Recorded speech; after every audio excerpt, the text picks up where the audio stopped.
j'ai tout dit, qu'on réalise que le bonheur est dans des choses bien plus subtiles. De bon augure comme un salam ou un sourire. Assalamualaikum warahmatullahi wabarakatuh. Di sini saya akan menjelaskan neraca massa energi 1, yaitu kristalizer, ekstraksi cair-cair, dan ekstraksi padat cair. Dosen pengampu Insinyur Rita Yova MT, dan saya sendiri Gilang Ramadan.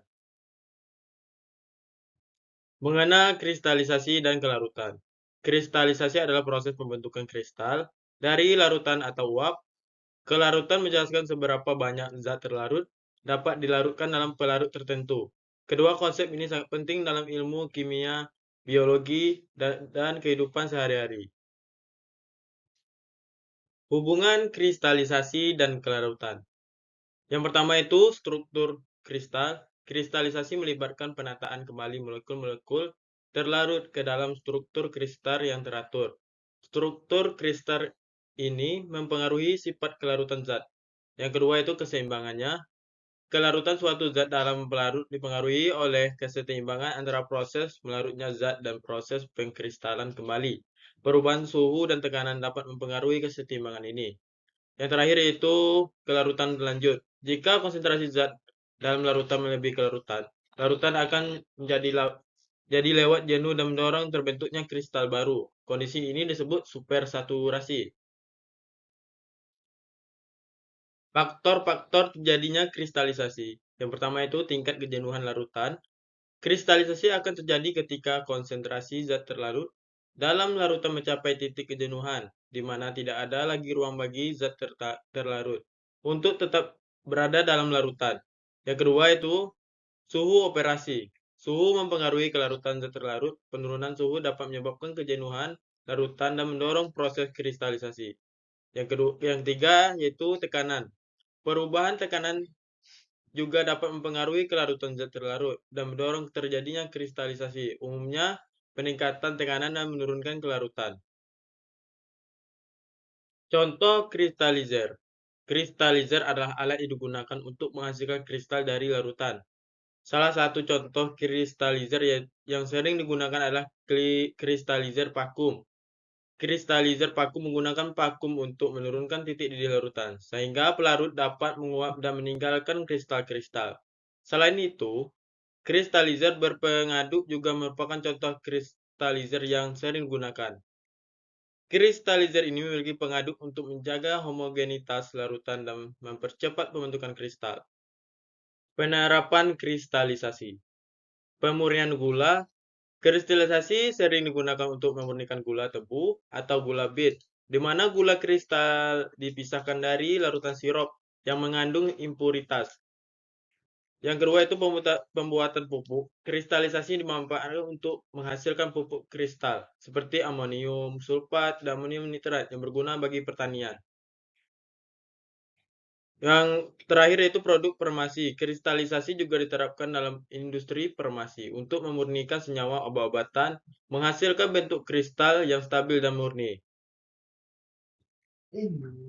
Berikut adalah blok diagram aliran neraca massa kristalisasi. F sama dengan P tambah S.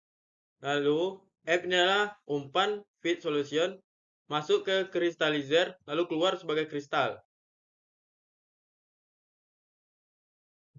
Contoh soal neraca massa kristalisasi. Tentukan massa kristal gula yang dihasilkan dari proses kristalisasi gula dengan menggunakan bahan baku 100 kg, larutan sukrosa 75%. Proses kristalisasi dilakukan pada suhu 15 Celcius dan diketahui konsentrasi larutan sukrosa jenuh pada 15 Celcius adalah 66%. Solusi basis 100 kg umpan larutan sukrosa, misalnya F adalah A, S adalah B, dan P adalah C. A masuk melalui kristalisasi dan keluar sebagai C yaitu produk, dan keluar juga sebagai B yaitu larutan sukrosa jenuh. Neraca bahan total NBT A sama dengan B tambah C 100 kg sama dengan B tambah C. Neraca bahan komponen atau NBK A XS sama dengan B XS ditambah C XS 100 dalam kurung 0,75 sama dengan B dalam kurung 0,66 ditambah C. 75 sama dengan 0,66 B tambah C. Eliminasi persamaan 1 dan 2. 100 sama dengan B tambah C. 75 sama dengan 0,66 B tambah C. Jadi 25 sama dengan 0,34 B. B sama dengan 73,53 kg. 100 sama dengan B tambah C. C sama dengan 100 kurang 73,53 sama dengan 26,40. Jadi kristal gula yang dihasilkan sebanyak 26. Selanjutnya mengenal ekstraksi cair-cair. Ekstraksi cair-cair adalah suatu proses pemisahan komponen-komponen dalam suatu campuran cair dengan menggunakan pelarut yang berbeda. Proses ini didasarkan pada perbedaan kelarutan komponen-komponen di dalam dua fase cair yang tidak saling bercampur. Prinsip dasar ekstraksi cair-cair. Pertama itu ada pemisahan selektif. Ekstraksi cair-cair memungkinkan pemisahan selektif komponen yang diinginkan dari campuran kompleks berdasarkan perbedaan kelarutan dalam dua fase tak saling campur. Yang kedua adalah perpindahan massa. Proses ini melibatkan perpindahan massa zat terlarut dari satu fase cair, yaitu fase awal, ke fase cair lainnya, yaitu fase ekstrak, hingga tercapai kesetimbangan. Yang ketiga adalah distribusi kesetimbangan. Distribusi zat terlarut antara dua fase cair pada kesetimbangan ditentukan oleh koefisien partisi atau distribusi. Dan yang terakhir yaitu pemilihan pelarut. Pemilihan pelarut yang tepat sangat penting untuk memaksimalkan ekstraksi dan memisahkan komponen yang diinginkan. Selanjutnya, ada faktor terjadinya ekstraksi cair-cair. Faktornya itu ada 4. Yang pertama itu perbedaan kelarutan. Ekstraksi cair-cair terjadi karena adanya perbedaan kelarutan zat yang diekstrak di dalam dua pelarut yang tidak saling tercampur. Yang kedua ada koefisien partisi. Pembagian zat terlarut antara dua pelarut ditentukan oleh koefisien partisi yang merupakan perbandingan konsentrasi zat di kedua pelarut. Yang ketiga itu sifat fisika atau kimia. Faktor lain mempengaruhi adalah sifat fisika kimia seperti perbedaan titik didih, densitas, dan polaritas antara dua pelarut. Yang keempat yaitu temperatur dan pH. Perubahan temperatur dan pH dapat mengubah kelarutan dan koefisien padatan sehingga mempengaruhi efisien ekstraksi. Selanjutnya, contoh ekstraktor dan penerapannya. Salah satu contoh ekstraktor yang sering digunakan adalah wadah ekstraksi cair-cair. Alat ini terdiri dari cairan pemisah yang berfungsi untuk memisahkan dua fase cairan yang tak saling bercampur seperti air dan minyak. Penerapan ini dapat ditemui di industri kimia, farmasi, dan makanan untuk memisahkan senyawa-senyawa target dari campuran. Selain itu, ekstraksi cair-cair juga dapat dilakukan dengan menggunakan kolom ekstraksi. Kolom ini dirancang untuk kontak yang efisien antara fase organik dan fase air, sehingga pemisahan senyawa dapat berlangsung optimal.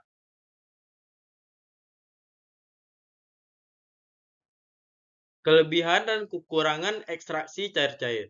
Kelebihannya itu, ekstraksi cair-cair dapat memisahkan senyawa dengan efisien, memiliki selektivitas yang tinggi, dan membutuhkan biaya operasi yang relatif rendah. Dan kekurangannya itu, proses ekstraksi cair-cair dapat membutuhkan pelarut yang banyak, memerlukan pemurnian pelarut, dan membutuhkan kontrol yang ketat pada suhu dan pH. Aspek lingkungan, pemilihan pelarut yang ramah lingkungan terjadi pertimbangan penting untuk meminimalkan dampak negatif terhadap lingkungan. Contoh soal ekstraksi cair-cair. Isopropil alkohol dapat dipisahkan dengan ekstraksi cair-cair sebagai pelarut. Digunakan etilen tetraklorida atau CC14. 100 kg larutan isopropil alkohol 30% dicampur dengan CC14. Setelah ekstraksi pada refinat diperoleh air 71%,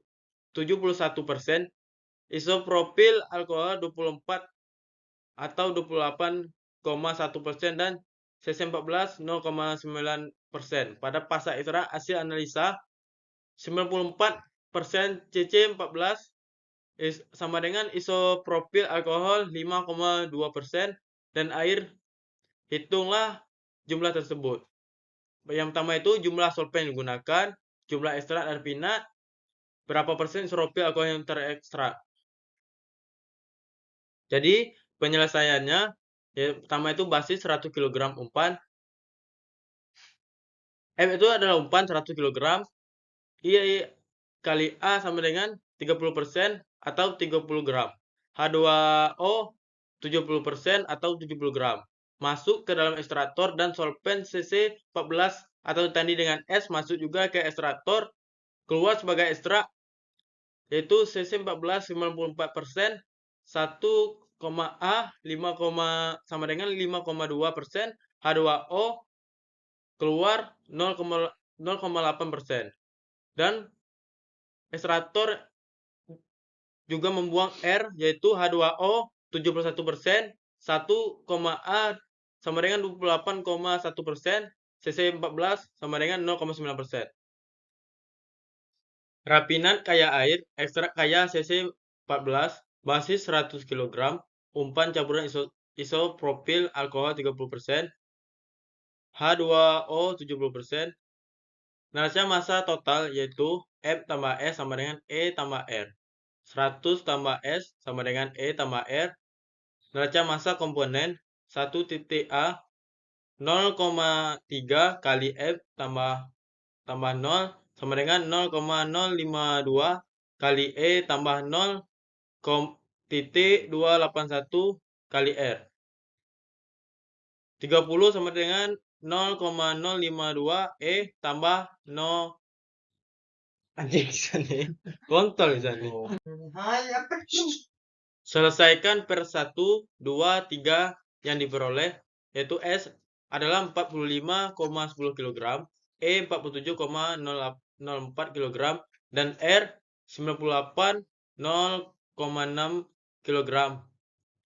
A jumlah solvent yang digunakan itu 45,10 kg, B jumlah ekstrak 47,4 kg rafinat 98,06 kg, C jumlah I.A di ekstrak yaitu 5 kali 47,04 sama dengan 2,45 kg A yang diekstrak sama dengan 2,45 kali 100 30 sama dengan 8,17. Selanjutnya ekstraksi padat cair. Ekstraksi padat cair adalah proses pemisahan satu atau lebih komponen dari suatu campuran padat yang menggunakan pelarut cair. Proses ini sering digunakan dalam industri kimia dan farmasi untuk memurnikan atau mengekstrak bahan berharga dari sampel padat. Prinsip dasar ekstraksi padat cair. Yang pertama itu perpindahan massa. Ekstraksi padat cair didasarkan pada perpindahan massa zat terlarut dari fase padat ke fase cair, yaitu pelarut. Kedua yaitu kelarutan. Kelarutan dari zat terlarut. Dalam pelarut menentukan efisiensi ekstraksi. Yang ketiga yaitu difusi. Difusi zat terlarut dari dalam padatan ke permukaan memberikan laju ekstraksi. Faktor-faktor ekstraksi padat cair. Yang pertama itu ukuran partikel. Semakin kecil ukuran partikel, semakin besar luas permukaan otak. Dan semakin cepat difusi. Yang kedua, suhu. Kenaikan suhu meningkatkan kelarutan zat terlarut dan laju difusi. Yang ketiga, pengadukan. Pengadukan meningkatkan turbulensi dan perpindahan massa zat terlarut. Yang keempat, waktu kontak. Semakin lama waktu kontak, semakin banyak zat yang terekstrak. Ekstraktor padat cair. Ekstraktor bat. Ekstraksi dilakukan dalam satu tahap dengan umpan padat dan pelarut cair dicampur bersama-sama. Ekstraktor perkolasi. Pelarut dialirkan melalui tumpukan padatan, zat terlarut akan terekstrak secara kontinu. Ekstraktor kontinu. Ekstraksi dilakukan secara bertahap dengan umpan padat dan pelarut cair bergerak berlawanan arah. Ekstraktor sentrifugal. Ekstraksi dilakukan dengan gaya sentrifugal, memisahkan padatan dan cairan dengan cepat. Keuntungan dan kekurangan menggunakan ekstraksi padat dan cair. Yang pertama itu keuntungan, efisiensi mudah dioperasikan, dapat mengekstrak komponen bernilai tinggi. Kekurangannya itu membutuhkan pemilihan pelarut yang tepat, kehilangan pelarut, dan memerlukan pemisahan akhir. Selanjutnya, blok diagram aliran neraca massa, ekstraksi padat dan cair. Yang pertama itu umpan masuk sebagai F, masuk ke ekstraksi, dan pelarut S masuk juga ke ekstraksi, keluar sebagai ekstrak yang ditandai dengan E, dan underflow yang ditandai dengan U. Persamaan neraca massa ekstraksi padat cair. Neraca massa total F tambah S sama dengan U tambah E. Neraca massa komponen atau penyusun fraksi F dikali F sama dengan fraksi S dikali S sama dengan fraksi R dikali U ditambah fraksi E dikali E. Soal neraca massa ekstraksi padat cair. Umpan kelapa sawit kering 100 kg mengandung padatan sebanyak 97%. Akan diekstrak dengan menggunakan heksana murni. Larutan ekstrak mengandung 15% minyak, refinat mengandung 0,2% minyak, dan sisanya padatan. Hitunglah jumlah pelarut yang digunakan. Penyelesaiannya, basis 1000 kg umpan biji sawit kering. F adalah umpan 1000 kg yang tandanya dengan X minyak 3%, X padatan 97% masuk ke dalam soklet unit, dan S X sana 100% masuk ke dalam soklet unit, dan terekstrak X minyak 15% dan X sana 85%, dan underflow X minyak 0,2% dan X padatan 99,8%. Neraca massa total F tambah S sama dengan U tambah E. 1000 tambah S sama dengan U tambah E. Neraca massa komponen padatan fraksi P dikali F sama dengan fraksi P dikali S sama dengan fraksi P dikali U ditambah fraksi P dikali E. 0,97 dalam kurung 1000 sama dengan 0,998 U.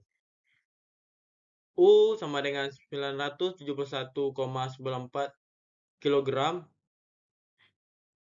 Neraca massa komponen minyak fraksi M dikali F ditambah fraksi M dikali S sama dengan fraksi M dikali U ditambah fraksi M dikali E.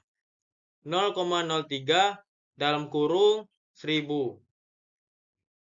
sama dengan 0,15 E ditambah 0,02 dalam kurung 971,74. 0,15 E sama dengan 30 dikurang 1,94 E sama dengan 187,06 kg. Neraca massa komponen X sana fraksi H dikali F sama dengan atau ditambah fraksi H dikali S sama dengan fraksi H dikali U ditambah fraksi H dikali E. 1, S sama dengan 0,85 dalam kurung 187,06. S sama dengan 159 kg S sana murni. Neraca massa total F tambah S sama dengan U tambah E. Jadi 1000 ditambah 159 sama dengan 971,94 ditambah 187,6. 1159 kg umpan sama dengan 1159 kg produk dan refinat. Jadi pelarut yang digunakan sebanyak 159 kg. Sekian yang dapat saya sampaikan atau saya jelaskan. Lebih dan kurang saya mohon maaf. Sekian dan terima kasih.